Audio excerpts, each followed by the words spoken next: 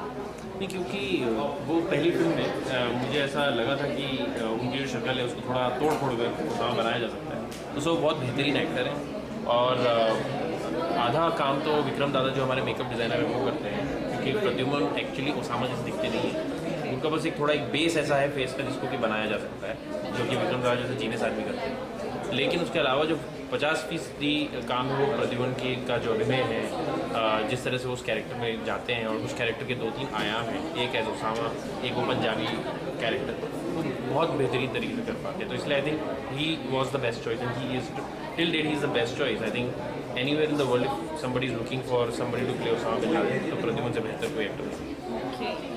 और मैं जानना चाहती हूँ कि आपकी मूवी में लीड एक्ट्रेस क्यों नहीं होती?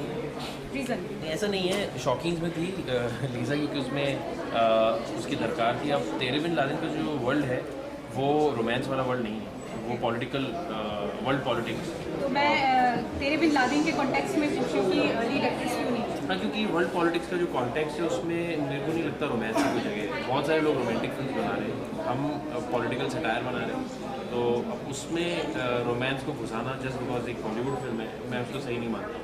आई थिंक ऑडियंस में बात काफ़ी मैच्योर हो गई है कि वो हर फिल्म में रोमांस नहीं ढूंढते हैं। इनफैक्ट बोर हो जाते हैं अगर आप ज़बरदस्ती घुसेड़ दो रोमांस को। So I think it was not needed and that's why it's not. Okay, तो लीग से हटकर ये एक मूवी है, आई होप ऑडियंस बहुत ही ज़्यादा सराहेगी इस मूवी को, खूब मज़ा आने वाला है, बहुत ही एंटरटेनिंग मूवी है। बेस्ट विशेस हैं सर की मूवी के लिए। Thank you so much Mayuri Gupta, India prime. Well friends, ये था हमारा आज का एपिसोड बॉलीवुड टॉकीज। इसी तरह की खास और चटपटी खबरों के साथ फिर मिलेंगे आपसे अगले एपिसोड में। तब तक के लिए गुड बाय।